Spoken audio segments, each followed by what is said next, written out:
اسلامی انقلاب آ چکا ہے. وہ اسلامی جماعت جس کا نام لینا مصر میں جرم شمار ہوتا تھا، آج اسی اسلامی جماعت کا اسپیکر بیٹھا ہوا ہے وہاں کی اسمبلی کے اندر. یہی حال پاکستان میں ہوگا انشاءاللہ.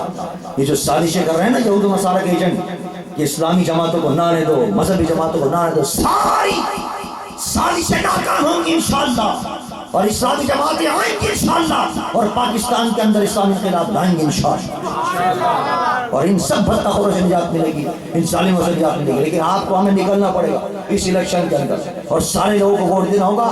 ان بدتخوروں کو ووٹ مت دینا، ان امریکہ کے ایجنٹوں کو ووٹ مت دینا. بات کہیں سے کہیں پہنچ گئی. عرض کر رہا تھا کہ قرآن کا کیا اثر تھا کہ نجاشی جیسا بادشاہ بھی روتا ہے قرآن سن کر، اور مصطفیٰ پر ایمان لے آتا، ان کا کہنا مانتا ہے. اور یہ تو انسان ہے، یہ تو انسان ہے، پھر بھی بادشاہ ہے، انسان تو ہے. قرآن تو وہ ہے، اللہ نے وہ عجیب اپنا کلام بنایا ہے. ایسا کلام ہے کہ اس کو سن کر تو جانوروں پر بھی وشتاری ہو جاتا ہے، جانوروں وشتاری ہو. کتابوں میں لکھا ہے ایک روز حضرت اسید بن حضیر رضی اللہ تعالیٰ عنہ رات کو اٹھ کر قرآن پاک کی تلاوت کر رہے تھے. قرآن کھولا، تہجد کے وقت قرآن کو کھول کر اور قرآن پاک کی تلاوت شروع کی.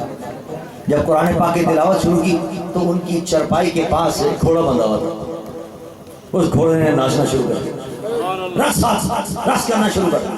وجدا آ گیا اس کو. قرآن پڑھ کر انسان کو کیوں نہ بچتا ہے، مسلمان کو کیوں نہ بچتا ہے، تو اس کو کیوں نہ کیف اور سرور حاصل ہوگا جب جانوروں کو بھی کیوں بچتا ہے. اس نے ناچنا شروع کر. صحابی کہتے ہیں کہ میں اٹھا، میرے بیٹے کی چرپائی وہاں بچھی تھی، میں نے کہا ایسا نہ ہو وشت کے اندر یہ میرے بیٹے کے اوپر چڑھ جائے چرپائی کے اوپر. تو میں اس کو باندھنے کے لیے باہر آیا کہ اس کو باہر باندھوں. جب میں نے باہر آ کر دیکھا تو دیکھا آسمان کے اوپر ایک بدلی چھائی ہوئی، آسمان پر ایک بدلی چھائی ہوئی ہے، اور اس کے اندر بہت سارے چراغ جل رہے ہیں، بہت سارے چراغ جل رہے ہیں.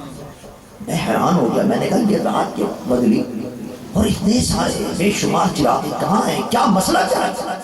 میری کو سمجھ میں نہیں آیا. صبح بارگاہ مصطفیٰ میں حاضر ہوا، حضور سے عرض کیا رسول اللہ ایسا ہوا. سرکار نے فرمایا ہے میرے صحابی، جب تو نے قرآن کی تلاوت شروع کی تھی تو یہ جو شمع کی صورت کے اندر جو نور چمک رہا تجھے نظر آ رہا تھا، یہ آسمان کے فرشتے تھے جو تیری تلاوت سننے کے لیے یہاں اتر کر آئے.